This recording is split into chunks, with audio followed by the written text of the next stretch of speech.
We platform a number of women doing amazing things in the world of business and beyond. I've got Mawuena Datsa here in the studios, and we're going to be talking about her foundation, finding out when she started, and what exactly the vision is. Mawuena, hello, good morning. Hi, Helen, good morning. Happy New Year. Same to you, same to you. How are you doing? I'm well. I love you. that. How has 2025 been so far? It's been very engaging. I've been working back to back on different things. Hey, back to back. Yes. That means you've been very, very busy. I have. Okay. What's the latest? What's going on with the Mawuena Datsa Foundation? And in fact, let's lay the foundation for those of us who are, or those of you who are uninitiated. Tell us about the foundation, when you started, and what your vision and mission is. Thank you very much. And first of all, I'd like to thank the TV3 management. Thank you for this great opportunity. I deem it an honor to be here to speak as to what the foundation is about. And please, as you're thanking TV3, thank 3FM 92.7, Womanpreneur specifically. Thank you, 3FM. Thank you for this amazing platform. Thank you so much. Most welcome. Do tell us about the foundation, what you do, because I recall that we've had a conversation in times past, and I always love when our womanpreneurs return and we get that update. We know that you're still very much in the business, very active. Yes. It's no easy feat, to keep on going. How long have you been doing this now then? We turned 3 years in applaudissez. All right. Thank you. So we started in November 2022, and so that's when we started. Our first project was in December that same year. We visited a juvenile detention center, and the foundation's aim is to heal the world one charity initiative at a time. So in healing the world, we do different projects that cover different sectors. Currently, our major or primary focus is education. However, we do visit prisons and juvenile detention centers. We also visit some maternity wards of hospitals. And then we have visited a psychiatric ward at a hospital as well. So that sums up what we do. For this year, our primary focus is education. Yes. What in particular are you focusing on as far as education is concerned? Thank you for the question. We are focused mainly on providing mentorship for students through the middle school, high school, and God willing in the university levels as well. We seek to aid in their education through mentorship sessions ourselves or through collaborations, just to guide them as to how to inculcate different things aside your regular academic curriculum and how to become better people in society. So that's the aim of the mentorship sessions, just to guide them aside academics, give them mentorship guidance they need, just to be there for them as they navigate life and become big people in society. How difficult or easy is it to set up a foundation of this nature? I can imagine that you have to still look at it as a business. Is it difficult? Is it easy? I mean, I'm very nosy, so I'm going to be asking about the financials. Somebody listening to us this morning might also, feel drawn to do something similar, and they're thinking, how do I even put this passion project of mine together? How do I even start? Paint that picture for us. Thank you very much. It clearly has not been an easy ride. It has not been easy at all, but I have learned so many things along the years which have sort of made me calm a bit this third year. Starting it, I think you first need to get your foundation registered. So whoever wants to start the foundation and NGO, I think you first need to have a clear sense of purpose. What is it I really want to do? You first need to identify that, and then you have to speak to people who can help you get it registered. Yes, once you get it registered, you have your members. You should first of all also seek support. Yes, you cannot do this alone. Okay. Having an NGO is a communal project. So You definitely need support from community. So you need help your membership, or if it's a business, you say employees. So yeah. Okay. So you need that as well. If it's a foundation, then you're talking about your members. Members, yes, membership. Okay, yes. your membership. So I have a team, my members, and then we work together. So first of all, identify what it is you want to do, have a clear sense of direction or purpose, then get it registered. You can do some inquiries, make sure you get it registered at the appropriate office, and then you can start from there. But I would encourage anybody that wants to start to not put pressure on yourself. Start small. I started with the few friends I had at the time, and God has brought us this far. So just start small in whatever capacity it is that you have. Yeah. So you say make sure that you have, at least some community support, people who are aligned with your vision, and want to see the success of the foundation. And then you go about the registration. How long is that exercise? Because I had mine registered in 2022, it took at least a month. I'm not too sure how long the registration process is at the moment. Yes, but you can visit the Registrar General's department and then make some inquiries as to how you can get it registered. But at least at that time, it took you about a month to register. No more than, yes. Okay. To get it officially registered. And when it comes to setting up a foundation, one might ask, is that a pricey affair? Starting capital, what are some of the considerations that you had to make? What are some of the key line items that you'll be thinking of? I mean, for example, if you were into buying and selling, you're thinking about your starting capital to go and, get your goods. Maybe you're thinking about advertising, marketing. But for a unique model like this, what are those key considerations that are going through your mind as you set it up? Well, for me, I did not have any guidance. I just was so enthused. I want to start a foundation. So I learned everything on the job. Okay. Yes. But my advice to anybody that wants to start now is you should know it is pricey. Yeah. The fact that it is a charity organization does not mean that you wouldn't put money into it. I think that's the misconception, that it's going to be, I have this passion within me, I want to set it up, that somehow because it's a charity, maybe it will be quite, easy or cheap to go about setting it up, but it's not the case. There's even a misconception that it is rich people that start foundations, so you only have to have money to start. This is not to contradict what I said about having money, but like I said, you can start small. So you don't have to start and then you're dreaming for the stars. You can start with your small community, but you should just know that at least in your first 3 years, most of the projects you do will be internally funded.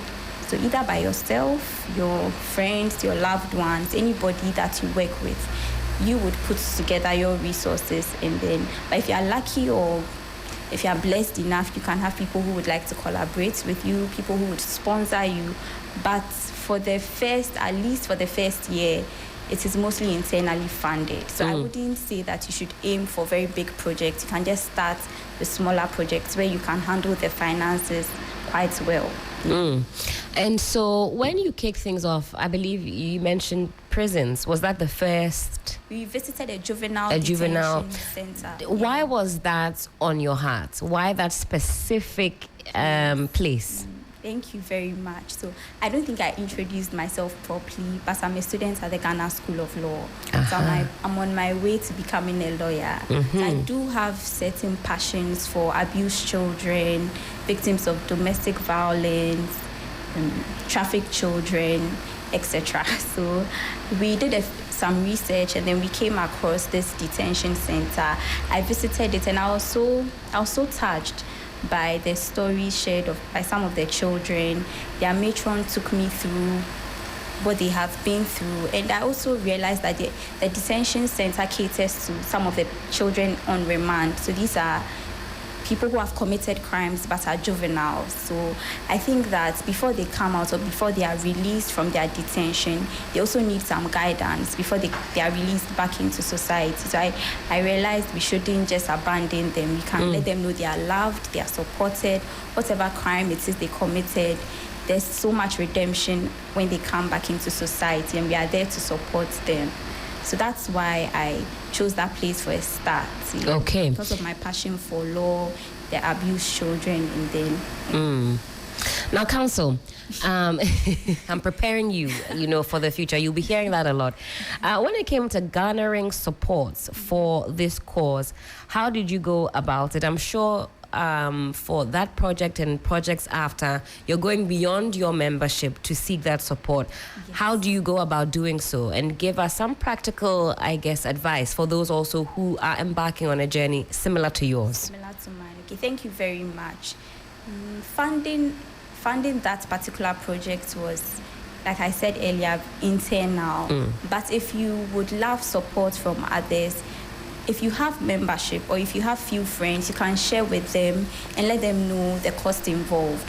Or you can simply, you said I should be practical. So you could put up a flyer with giving details, and then people can send you funds. You can also share it across social media.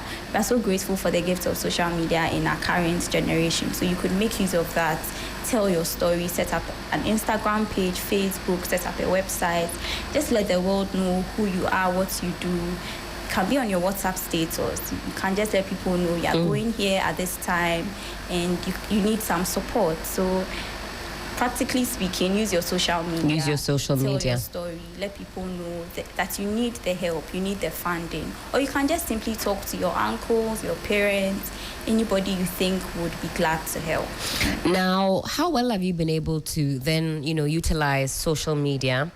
As far as your foundation is concerned, have you been on it, have you been able to leverage it usefully? Or would you say that even with yourself, there's room for improvement?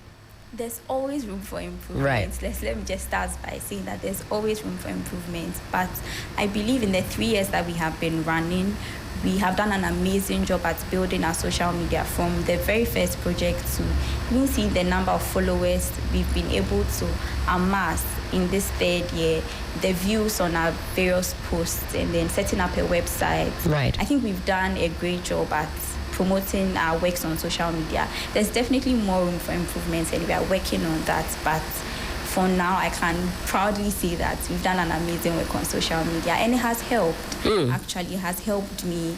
You go to places and people recognize you just because, they go with the foundation.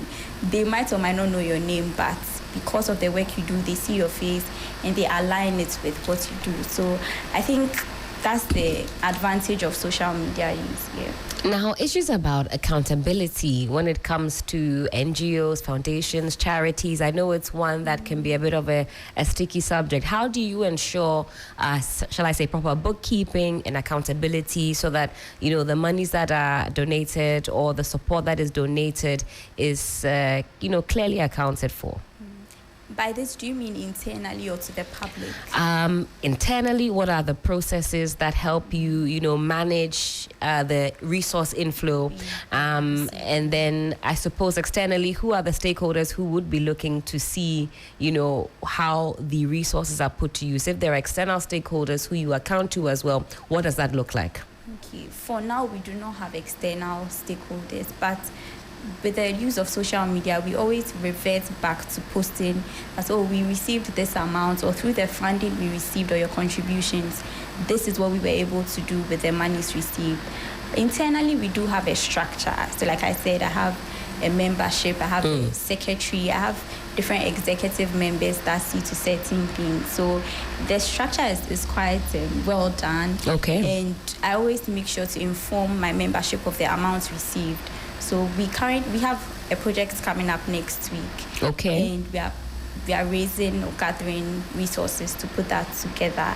And I report back to members. So far, we've received this amount, and this is going to be shared this way. This will go into transportation. This will go into buying of food.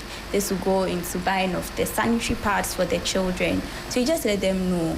Because in as much as they are giving, I'm sure anybody that gives would like to know what exactly the money is being used for. So internally, we have a structure where we report back to members on how the money is being used and the exact amount. So this project, tell us a little bit about it. You say it's taking off next week. Next week, Wednesday, the 28th of May. Yes. Tell us more. So, thank you. We have a project that is themed Menstrual Health Day.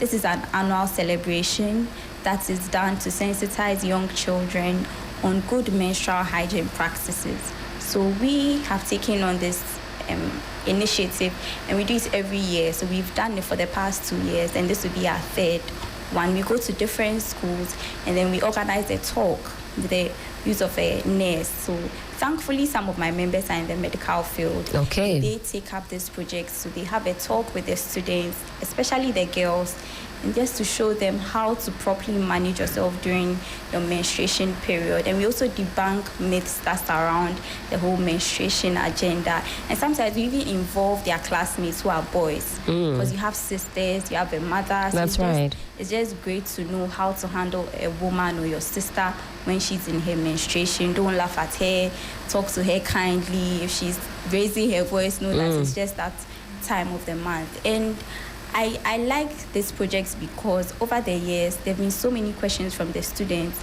There are so many things they are unaware of. So I realized there's more information that we need to share to students or these girl children on how to properly handle yourself during your menstruation and how to still go to school. Because from some of the feedback from teachers in some schools, they let us know that, well, for some of the students in my class, when they're in their period, they don't come to school. Yeah, they think it's just okay not to come to school, yeah, or something. Well, they just do not put in so much here. So we make sure that the program is tailored to let them understand that it is okay to come to school during your period. Nobody will laugh at you. You don't have to be shy of anybody. This is how to properly even use a sanitary pad. We even show them how to properly dispose of a sanitary pad when it's used. And then we make donations of sanitary pads as well to support some students that are unable to purchase it as often as they should. That's exciting. So it'll be a knowledge sharing expedition,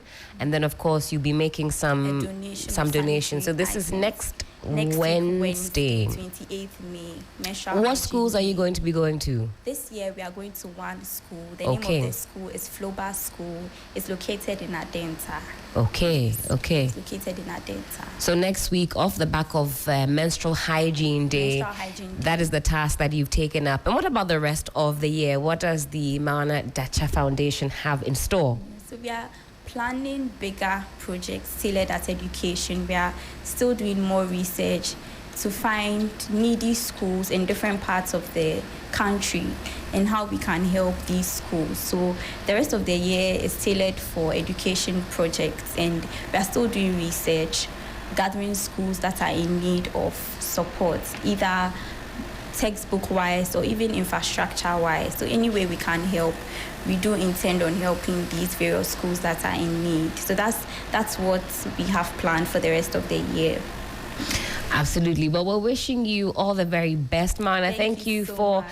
giving us some much needed insights. It's not very often that we have NGOs or, shall I say, foundations, charities actually breaking down what it is like to set it up and really the practical, shall I say, elements involved in it. So you've given us some much needed education this morning. And it's also good to see that the foundation is still going, still active. It's not easy to still be in the game, shall I say, 3 years strong.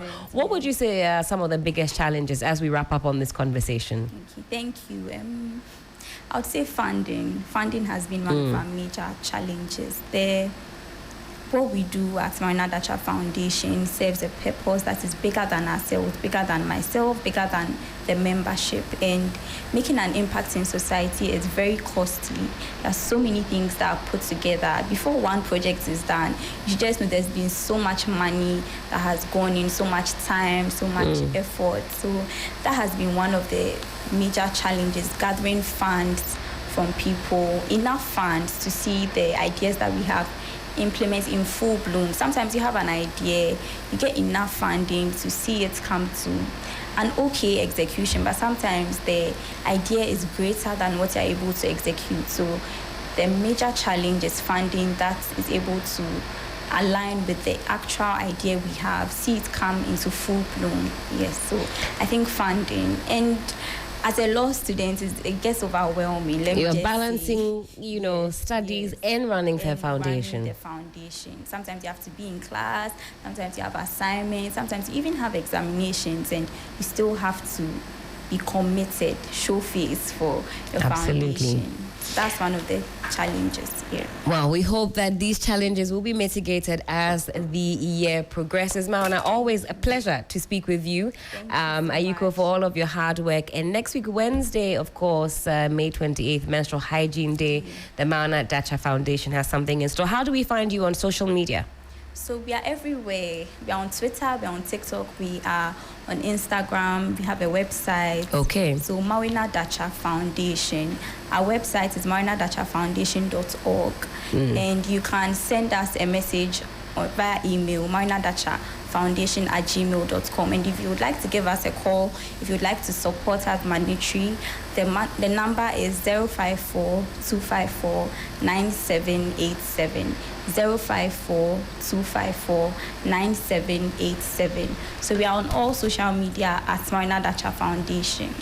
Fantastic, Mawuena. Thank you so much for stopping by. We're wishing you the very best. Thank you, Helen, for having me. It's amazing seeing you once more. Oh, it's amazing seeing you as well. Looking very good in pink. And I love the causes that you have decided to, to follow, especially as far as juveniles in detention centers are concerned. I don't know if you're planning on, going back this year. We definitely will make some visits to more juvenile centers across the country.